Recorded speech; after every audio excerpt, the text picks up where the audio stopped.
Alright, what's up guys? I'm gonna do like a little update since I forgot to do a video last weekend. I took the engine out of the Accord and the trans off and all the other parts I needed.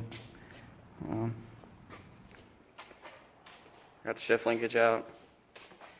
That was a pain in the ass. Thank God I didn't try to do that at the junkyard. It was like nearly impossible if the engine was in the car. But I got it out. I can't get the stupid shift knob off though. So I don't know, I might rock the dice. Whatever. And I already ran into like a little bit of a problem here. So I was gonna test fit the mount, but it doesn't like fit. If you notice, it's none of the holes line up. So I took the case that I had from the other trans just to see what the hell is up, and it fits on this one perfectly, almost. The stud's in the wrong spot, but then I did some research. Turns out you gotta drill these out and then rethread these and move them around because the Preludes and I guess the H22s are set up a little bit differently. So this is like the Accord style. So I'm hoping I can take this case and put it on this one, or just take the guts out and put it in this one.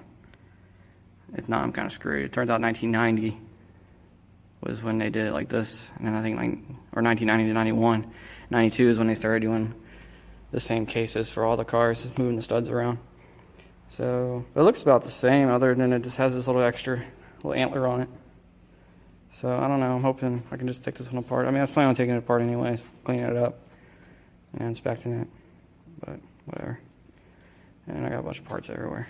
Start stripping shit down. I mean, I was gonna like fully pull this engine apart, but I'm kind of lost interest in it already. And then I picked this up today. I picked up an H22 head for like a stupid cheap price. You know, the valve cover, the head, the cams. He pulled some of the valves out because he needed them for another head, so it's missing like the valves in the front, but it's got a few in the back. I mean, I was planning on changing the valves anyway, so I wasn't that butthurt about it. So, and then he's like, "Oh, I'm missing a few springs and shit too." So I was like, "Damn it!" So I don't have enough retainers or enough springs or enough those little thingies. I forget what these are called. The keepers, yeah, the keepers. I don't have enough keepers, but whatever. I was planning on upgrading it anyways and put better springs in it. But the cams look good. They have some surface rust to them, but I took a Scotch-Brite pad to them and some PB Blaster, and they look pretty damn good now. I mean, nothing I can feel my nail or anything, so I'll let it eat. I'm just happy it has the, the cam caps. So, because you can't really change those around in the little arm things, but whatever. It's not too bad. I mean, it's gonna need like a good cleaning. I'm just amazed how big this head is compared to like a B series. It's like huge, especially the intake ports. The exhaust ports are kind of small. They're about the same size as the F22, it seems like. I mean, at least when I hold the gasket up. But yeah, it's got, I mean, the VTEC solenoid, the pressure switch is broken and shit, but I'll change it or whatever. Oh, I'm missing a few bolts. But yeah, and I'm missing these stupid cap things too. I'm about to find some of these. I'm gonna start pricing stuff out at Honda and see how much they're gonna rate me for that crap. But yeah, so this is a little update. I haven't really done much. Been kind of busy this week.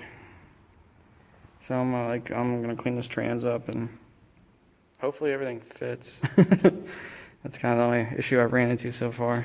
Other than that, all the mounts seem the same. I gotta use this mount on the F23 because I think the F23 mount like leans more or something. I don't know. I was reading something online about it. It's not that much information out there. I've been like doing a lot of Google searching, but I keep finding like these old ass threads from like 2009 and shit, which a lot of it's not really true anymore, but whatever. But my plan is to put this head on the F23 to make a what do they call it, like a G23 swap. So that should be pretty interesting. I mean, there's people making like out the box like 200 horsepower to the wheels, something like shit. And then they put like K-series pistons in it, bump the compression up, and all that crap. So that's my plan. I'm gonna bump the compression up and put this head on it. I gotta modify the head, which is another thing I can't really find much information on. It has extra oil ports on the bottom for like the drainage. So you kind of like gotta block it off, kind of like an LS VTEC or B20 VTEC. So there's like kits you can find, but they're kind of hard. Like I've seen a few for sale. It's basically just a plug with some O-rings on it.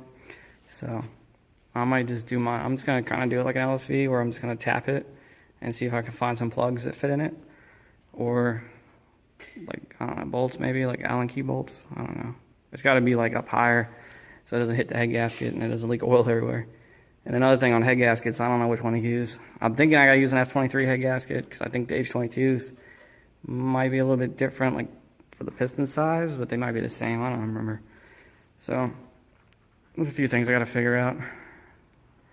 So it's not gonna be like a direct bolt on, but whatever, I'll make it work. There's something about the cam gears too, something about the timing belt. I think H22 cam gears have like a weird spacing between the teeth. So like the F23 belt, well obviously the F23 belt's not gonna fit, but the H22 belt is gonna be kind of a bitch to get it on or something. I don't know, I gotta do some research on that. I think somebody said you can use like LS cam gears or B20 cam gears, and you can use a H23 belt, I think. And you also gotta modify the water pump. You gotta change the gear on it to an H22 style, and like the lower timing cog or whatever. So I don't know. It's kind of interesting. It's gonna be a lot of work, but it's gonna be worth it in the end. I mean, it should be pretty nasty, especially in this little ass piece of shit. But yeah. So now I still gotta pull the single cam out of this thing and sell it. Use that money to help swap money. I still need to get a clutch, axles. I might be able to use the flywheel from this one. I don't know, the clutch is pretty bad in it, so I don't know, it might be all warped to shit. But I kept this part of the axle because the passenger side, the cord axle, Integra axles you're supposed to use, they're a little bit shorter than these, and people say they pop out of the trans. So worst case scenario, I'll swap this end onto an Integra axle, make my own instead of buying swap axles because they're like $300 and it's retarded. And but yeah, so I kept that from the Accord. Got the shifter out. All this shit's gotta go back in the trunk because I'm selling the car. With the shell, what's left of it, the radiator, all that bullshit. Here it is with the valve cover on it. I'm probably gonna repaint it because it looks like shit. Probably gonna do that. You know, gotta do the Type R red or or something. But yeah, you can just tell. I mean, look how big this thing is. I've never really messed with H series, so it's amazing how big all this shit is. It's kind of funny. I mean, compared to like a GSR head, that shit's like tiny compared to this thing. Especially like if you compare like an F series to like a D16, it's like, oh my god, it's huge. I don't know how the hell I'm gonna get this thing to fit in this car.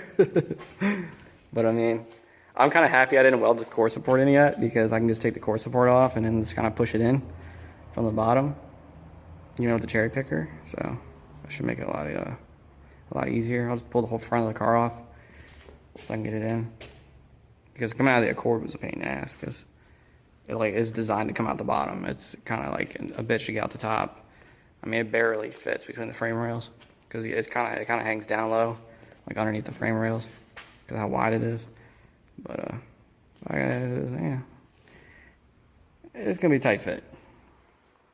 So that's my little update. Make sure you subscribe, like the video or whatever, and I'll see you in the next one.